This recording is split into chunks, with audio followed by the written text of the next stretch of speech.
नमस्कार प्रेक्षकांनो, कमळी या मालिकेच्या आजच्या भागामध्ये आपण जबरदस्त असा ट्विस्ट पाहणार आहोत। मालिकेमध्ये आता गौरी जी रागिणीला आणि कामिनीला सतत भीत होती, जिच्या भीतीपोटी ती बाहेर निघायला सुद्धा भीत होती। स्वतःच्या नवऱ्याला ती त्या कामिनीमुळे बघतसुद्धा नव्हती। स्वतःची एवढी मोठी प्रॉपर्टी सोडून ती नयनताराच्या घरी एका मेडचं काम करत होती। कशामुळे? तर त्या कामिनीच्या भीतीपोटी। पण आज तीच गौरी रणरागिणी बनत आता असा काही कामिनीला धडा शिकवणार आहे की जे ऐकून कामिनीला सुद्धा जन्माची अद्दल घडणार आहे। तर हो, आता इकडे गौरी असं काही रणरागिणी बनत आता कामिनीला धडा शिकवण्याचा निर्णय गौरीने घेतलेला असतो। तर तो कसा? आता खरंच या धड्यामध्ये राजन तिची मदत करणार का? राजनला ती काही सांगणार का, की नयनताराची साथ धरणार? हे सर्व आपण या व्हिडिओद्वारे पाहणार आहोत। तर म्हणून व्हिडिओ शेवटपर्यंत पहा आणि आवडल्यास लाईक आणि सबस्क्राईब नक्की करा।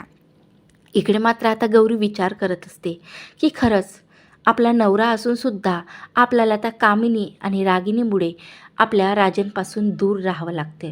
प्रत्येक सण 18 वर्ष झाले राजन विना आपल्याला साजरा करावं लागतं।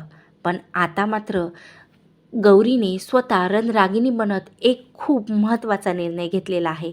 तर आता इकडे राजन आणि अन्नपूर्णा हॉलमध्ये बसलेले असतात। तेव्हा राजन बोलते, आई किती दिवस झाले ग, गौरीचा शोध आणखीनसुद्धा लागत नाही।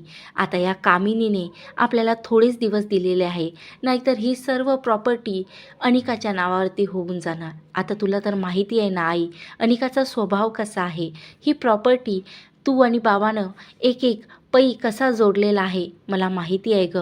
आणि हे अनिकाच्या नावावर जर ही पूर्ण प्रॉपर्टी झाली तर मी माझ्या मोठ्या मुलीला कधी चेहरा दाखवूसुद्धा शकणार नाही। देवी आई कधी मला तिला भेटवणार ग। तर इकडे अन्नपूर्णा बोलते, राजन तू कसलीही चिंता करू नको, लवकरात लवकर मला माझी मोठी नात मिळणार, मला देवी आईवर पूर्ण विश्वास आहे। तर इकडे मात्र आता गौरी सतत विचार करत असते। आता गौरी स्वतःशीच निर्णय घेते की जे आयुष्य तिने 18 वर्षापासून तिच्या मुलीने आणि तिने जगलेलं आहे, आता तिला ती पूर्णविराम देण्याचं ठरवते। तर आता ती लगेच एक बाजूला असलेला कागद घेते आणि त्याच्यावरती राजनच्या नावाची चिठ्ठी लिहिते।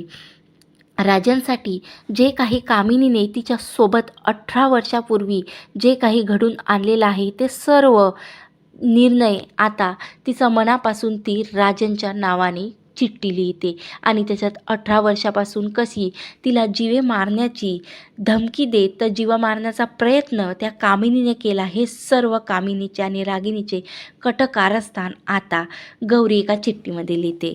तर आता त्या दिवशी असते गौरी आणि राजनच्या लग्नाचा वाढदिवस। आता गौरीला माहिती असतं की काहीही झालं की राजन आज मंदिरामध्ये येणार, म्हणून आता ती चिठ्ठी घेऊन लगेच ती मंदिरामध्ये जाते।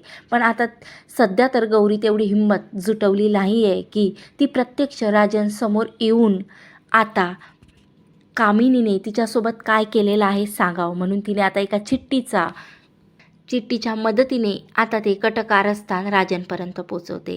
तर आता गौरी मंदिरात येते। त्या दिवशी आता गौरीचा आणि राजनचा लग्नाचा वाढदिवस असतो, म्हणून राजनसुद्धा ज्या मंदिरात मुंबईमध्ये गौरी त्याला भेटलेली असते त्या मंदिरामध्ये आता येतो आणि देवी आईला बोलते की आई, आम्ही माझ्या लेकीचं नावसुद्धा या मंदिरामध्ये ठेवलं, प्रत्येक क्षण सुखाचा दुःखाचा या मंदिरात तुझ्यासोबत वाटलेला आहे आणि आज माझ्या लग्नाचा वाढदिवस आहे। माझ्या गौरीच्या आणि माझ्या लग्नाला 20 वर्ष पूर्ण झालेलं आहे आणि फक्त 2 वर्ष मी तिच्यासोबत घालवलेलं आहे, पण तरीसुद्धा तो प्रत्येक क्षण तुझ्या आशीर्वादानं मला आठवते। देवी आई, माझी गौरी मला लवकरात लवकर मिळू द्यावं। तेवढ्यातच आता गौरीला एक युक्ती सुचते। गौरी एका छोट्याशा मुलाला आवाज देते, बोलावते, त्याला एक चॉकलेट देऊन त्याच्याकडे ते पत्र पाठवते आणि सांगते की जे काका एका बेंचवरती बसलेली आहे ना, त्यांच्याकडे हे पत्र घेऊन जा। तेव्हा आता तो मुलगा चॉकलेट घेते आणि लगेच गौरीचं दिलेलं पत्र मात्र आता राजनकडे घेऊन जाते।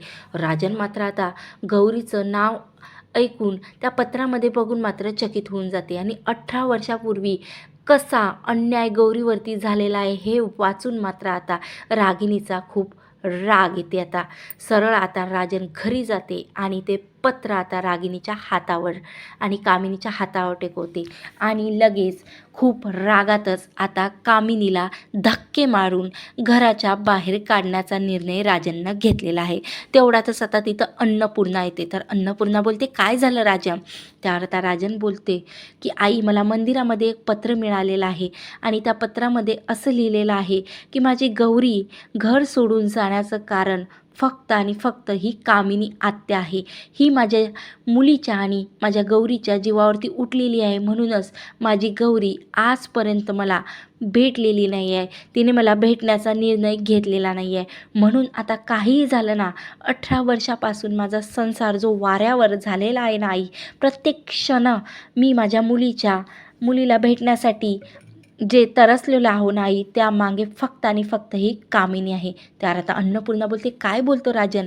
त्यावर आता लगेच राजन बोलतो, हो आई, हे सत्य आहे. 18 वर्षापूर्वी जे काही घडलेलं आहे, माझी गौरी मला सोडून गेलेली आहे, त्याचं कारण फक्त ही कामिनी आहे.